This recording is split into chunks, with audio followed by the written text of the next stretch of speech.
네, 김요한입니다. 같이 말씀 묵상하겠습니다. 우리가 주님을 믿고 사랑한다고 하죠.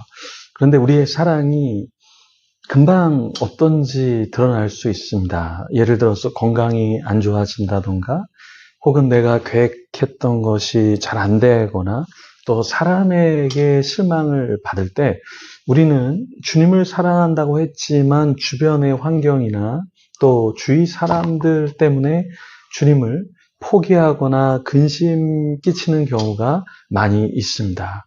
그러니까 우리가 주님을 사랑한다라는 것은 주님을 사랑하기 때문에 주의 사람들을, 주의 백성들을 생각하고 헌신하려고 하는 마음이 우리 가운데 있어야 되는데요. 주님을 사랑한다 하지만 너무나 쉽게 우리가 사람에게 실망해서 혹은 공동체에 실망해서 주님 곁을 떠나거나 또 주님이 원하시는 삶을 포기하는 경우가 많이 있다라는 것이죠. 오늘 본문에 보면 예수님에게 아리마대 사람 요셉이 다가옵니다. 예수님은 십자가에서 죽으셨는데요. 그 예수님을 향해서 아리마대 사람 요셉이 향품과 향유를 가져와서 예수님 장례를 치르려고 합니다. 그런데 이것은 아주 쉬운 그런 결정이 아니라 자신의 신분, 지위를 내려놓고 해야 되는 그런 일이었습니다. 왜냐하면 예수님이라는 그 분이 지금은 우리가 구세주인 것을 알지만 그 당시에는 메시아인 척하면서 정치적인 어떤 소동을 일으키는 자로 여겨졌기 때문에 이 로마 사람들의 눈총을 거스리면서 무엇인가 장례를 치르고 그 예수님을 위해서 향품과 향유를 바친다는 것은 기존에 있는 정부를 인정하지 않는다. 정부의 방침을 따르지 않는다라는 것이었죠. 그런데도 이런 환경과 상황 속에서 요셉은 자신이 무엇인가 해야 되는 것을 알았죠. 그래서 자신의 직분을 포기하면서까지 사실은 그 당시의 도시 사람들에게 핀잔을 들을 수도 있었는데요. 그것을 감수하고 예수님에게 나아갔다라는 것입니다. 성경 말씀으로 한번 들어가 보겠습니다. 44절부터 읽어보겠습니다. 때가 제6시쯤 되어 해가 빛을 잃고 온 땅에 어둠이 임하여 제9시까지 계속하며 성소의 휘장이 한가운데가 찢어지더라. 예수께서 큰 소리로 불러 이르시되 아버지 내 영혼을 아버지 손에 부탁하니이다 하고 이 말씀을 하신 후 숨지시니라. 백부장이 그된 일을 보고 하나님께 영광을 돌려 이르되 이 사람은 정녕 의인이었도다 하고 이를 구경하러 모인 무리도 그된 일을 보고 다 가슴을 치며 돌아가고 예수를 아는 자들과 갈릴리로부터 따라온 여자들도 다 멀리 서서 이 일을 보니라. 자, 여기 이 말씀 오늘 본문의 앞부분에는 예수님이 이제 돌아가시는 그 장면이 나오는데요. 내 영혼을 아버지 손에 부탁하니이다 하고 돌아가시죠. 근데 이런 모습이 백부장이라는 사람이 볼 때는 굉장히 희한했던 거예요. 저주하고 나는 이렇게 죽을 만한 죄를 짓지 않았다. 이렇게 이야기해야 되는데 예수님은 그 죽음을 받아들이고 돌아가셨죠. 그래서 백부장이 볼 때에 이분은 좀 뭔가 다르다라는 것을 캐치했던 것이죠. 우리도 세상 속에서 공동체 속에서 내가 원하는 걸 다 요구하고 내가 원하는 것을 다 받아내려고 한다면 사람들은 다 욕할 거예요. 저 사람 이기적이다. 저 사람 계산적이다. 저 사람 굉장히 뭔가 바라면서 섬겼구나. 이럴 수 있다라는 것이죠.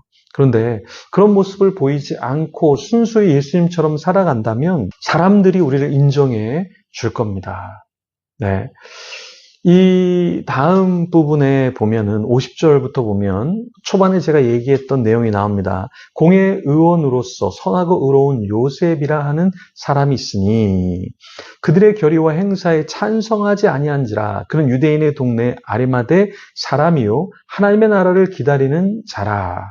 자, 여기에 요셉이라는 사람이 공회의원이라고 했어요. 공회의원이라는 것은 그 당시에 공무원 같은 것이죠. 따박따박 월급이 나오는 거예요.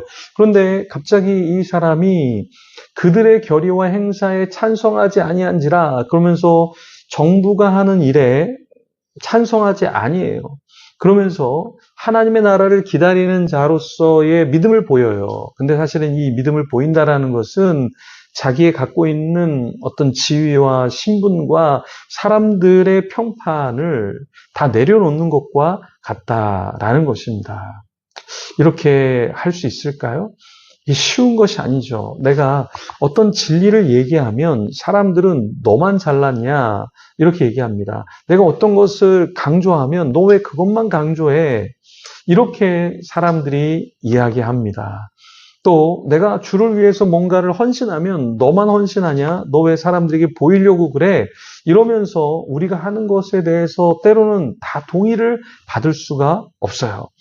아리마대 사람 요셉도 자기가 생각할 때 어떠한 일을 해야 되겠다라고 생각해서 무엇인가를 하려고 했죠. 그런데 그런 일을 할 때는 대가 지불을 해야 된다라는 것입니다. 대가는 대가 지불을 한다. 우리가 엄청난 믿음을 보이고 성숙한 믿음을 보인다라는 것은 사실은 대가를 지불해야 된다라는 거예요. 네. 여러분, 말씀을 이렇게 촬영하는 것도, 또 말씀을 듣는 것도 내 시간을 내어서 내 에너지를 쏟아서 뭔가를 하는 거잖아요. 이것도 대가 지불입니다. 세상에서 내가 믿음대로 사는 것, 이것도 사실은 엄청난 대가를 지불하면서 사는 것이죠. 근데 우리는 피하고 싶습니다. 안 하고 싶어요. 섬기는 것도 그냥 정도껏 조금만 섬기고 싶죠. 뭔가 말씀 읽는 것도 그렇고 내가 섬기는 것도 선교하고 구제하고 하나님 나라를 위해서 나의 물질을 드리는 것도 조금만 하고 싶어요. 그죠? 그게 인간의 본성이에요. 그런데 오늘 본문에 보면 요셉은 향품과 향유를 주님께 올려 드렸습니다. 그리고 자기의 모든 것을 다 내려놓을지언정 자기의 믿음을 고백하겠다라고 하면서 자기의 생각을 펼쳤습니다. 우리도 그러한 자 되기를 소망합니다. 기도하겠습니다. 하나님 감사합니다. 때로 내가 무엇인가를 할 때 재정을 포기해야 하고 또 나의 일정을 내려놓아야 하고 또 내가 갈망하는 꿈을 포기해야 될 때가 있습니다. 그렇지만 이 요셉이 오늘 보여준 것처럼 아리마대 사람 요셉이 자기의 신분과 지위와 물질과 명예와 모든 평판을 내려놓고 주님 앞으로 나아가 주님의 장사를 지내려고 했던 것처럼 우리가 때로는 내려놔야 할 것이 있다면 내려놓으면서 주님을 섬기는 자 되게 하여 주시옵소서. 세상 것을 다 누리면서 주님을 섬길 수 없습니다. 나를 다 드러내면서 나의 영광을 취하면서 하나님의 영광을 드러낼 수가 없습니다. 나의 것을 내려놓는 자 되게 하여 주시옵소서. 감사합니다. 예수님 이름으로 기도합니다. 아멘. 계속해서 기도하며 주님 앞에 나가겠습니다.